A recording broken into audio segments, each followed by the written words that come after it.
নমস্কার বন্ধুরা, বং রেসিপি চ্যানেলে আপনাদের সবাইকে স্বাগত। চলুন দেখে নিই আজকের রেসিপি। আমার আজকের রেসিপি জিরো অয়েল চিকেন কারি।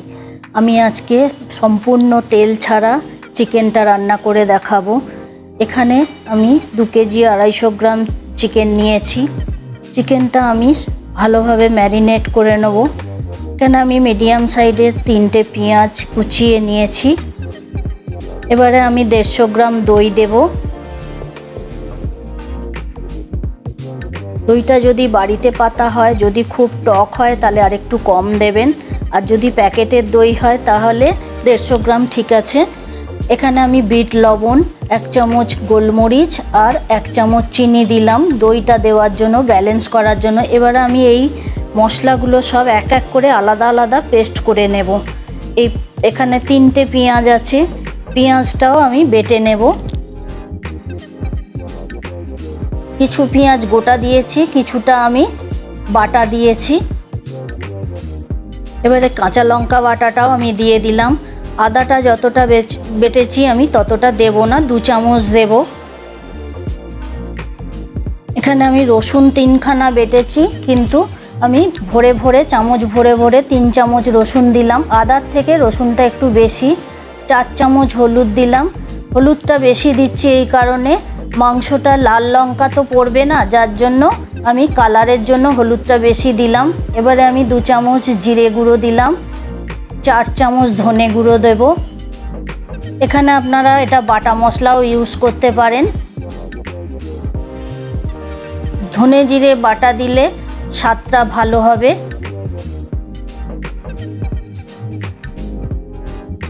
এখানে স্বাদ অনুসারে লবণ দিলাম। এখানে আমি চিকেন কারি মশলা দিলাম, এটা অপশনাল, আপনাদের কাছে যদি থাকে দেবেন। আমি এভারেস্টের চিকেন কারি মশলা দিয়েছি 2 চামচ।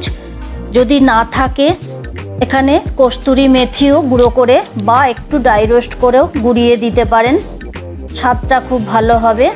খুব ভালোভাবে আমি ম্যারিনেট করে নেব। এখন রোজার মাস, এই রোজার মাসে যদি এই রকম বিনা তেলে মাংস রান্না করা হয়, শরীরও ভালো থাকবে। সারাদিন রোজা করার পর আমার ভাই বোনেরা সুস্থ থাকবে। আমি এখানে শাহি গরম মশলা 1/2 চামচ দিয়ে দিলাম।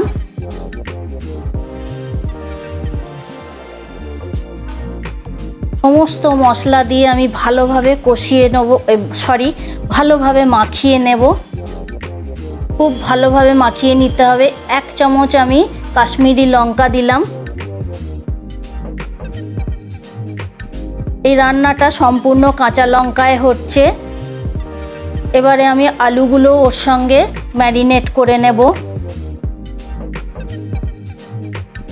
ভালোভাবে ম্যারিনেট করে নিয়ে আমি 1 থেকে 2 ঘন্টা চাপা দিয়ে রেখে দিলাম। এই রান্নাটা আমি লোহার কড়াইতে করছি, আপনাদের কাছে ননস্টিক থাকলে আপনারা ননস্টিকে করবেন। আমার এটা মাংসটা অনেকটা বলে আমি বড় লোহার কড়াইতে করছি। লোহার কড়াইতে রান্না করলে মাংসটা কালো হয়, কিছু মনে করবেন না, কালারটা একটু ব্ল্যাক আসবে, কিন্তু খেতে দারুণ টেস্ট হয় লোহার কড়াইতে রান্না করলে। আমি সমস্ত মশলাগুলো দিয়ে দিলাম, আলুটা রেখে দিলাম, আলুটা পরে দেব। চিকেনটা আগে ভালোভাবে কষিয়ে নিই। ফ্লেমটা প্রথমে কমা ছিল, এবারে আমি হাই ফ্লেমে কষিয়ে নেব। ঢাকা দিয়ে দিয়ে মাংসটা 5 মিনিট অন্তর অন্তর নেড়ে চেড়ে নেব, তলা থেকে যেন লেগে না যায়। ভালোভাবে তলা থেকে নেড়ে দিতে হবে।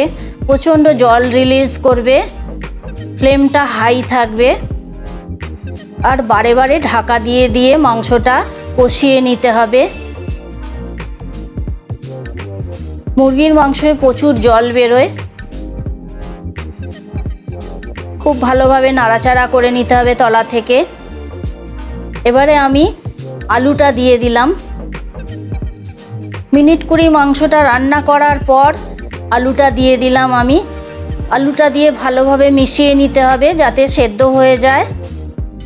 আমি কিন্তু 1 ফোঁটাও এখনও জল ইউজ করিনি, মাংসটা থেকে এতটাই জল বেরোচ্ছে। হাই ফ্লেমে করলে জলটা তাড়াতাড়ি শুকিয়ে যায়। এখানে আমি কিছু গোটা কাঁচা লঙ্কা আর একটা গোটা গাজর কুচি করে দিয়ে দিলাম। আপনাদের ইচ্ছা হলে গাজরটা দেবেন, না হলে নাও দিতে পারেন।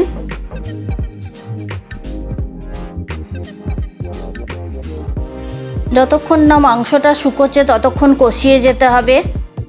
প্রয়োজন হলে জল দেবেন, ঝোলটা আপনাদের ইচ্ছা অনুযায়ী। দেখুন মাংসটা সেদ্ধ হয়ে গেছে।